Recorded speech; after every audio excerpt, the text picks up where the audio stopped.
Now, Ugandan President Yoweri Museveni has joined a growing list of African leaders who have either changed their nation's constitution or used other tactics to thwart opponents and hold on to power much longer.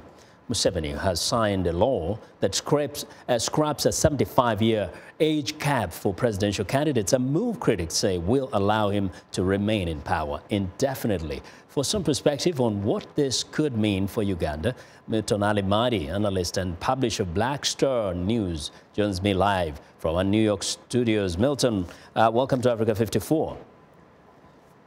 Thank you. Thank you so much. Happy New Year. Thank you. Asante Ndugu. Asante. Now, looking at this from another side, one would say democracy carried the day in the Ugandan parliament. What's wrong with Mr. Museveni signing this law?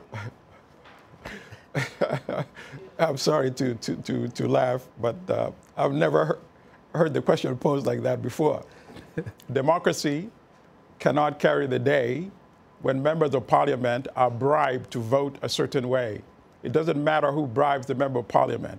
The members of parliament are bribed by private citizens or bribed by the president through state institutions. That is still illegal. So the vote itself should be null and void.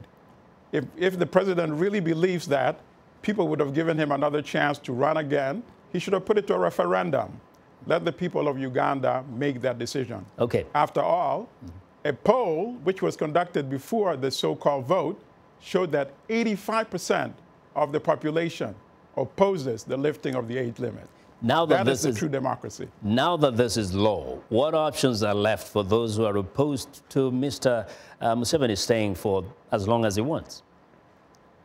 Well, first of all, I think people should focus on the election itself, should he decide to run. I mean, of course, this could also be a bargaining strategy on his behalf to increase his negotiating capability going forward for a possible exit in the future. But if he does decide to run, there's no evidence to indicate that he has ever won a freely contested election in Uganda. So what people opposed to live presidency should do is to go out full force and ensure that the next election is indeed free and fair. Many Ugandans believe Kizza Besigye won the last election and Museveni just forced himself back into power. What is your assessment of the opposition in Uganda? Does it have the capability to mobilize people to a level that they can actually oust Mr. Museveni? Yes, I believe so. I don't believe the obstacle comes from the opposition. Most Ugandans believe the opposition was able to mobilize overwhelmingly and defeat him in 2016. But the issue comes post-election. What happens after the election? As you know, the Election Commission is handpicked by General Museveni. So they will be able to decide on any decision that he wants. And then the Supreme Court itself is also handpicked by General Museveni.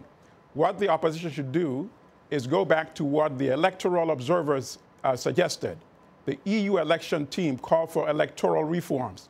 If those reforms are carried out, if there's independent election commission, I don't think that General Museveni would be able to rig another election in Uganda. So the focus should be making those changes way before the elections. Absolutely, and they should start the process now.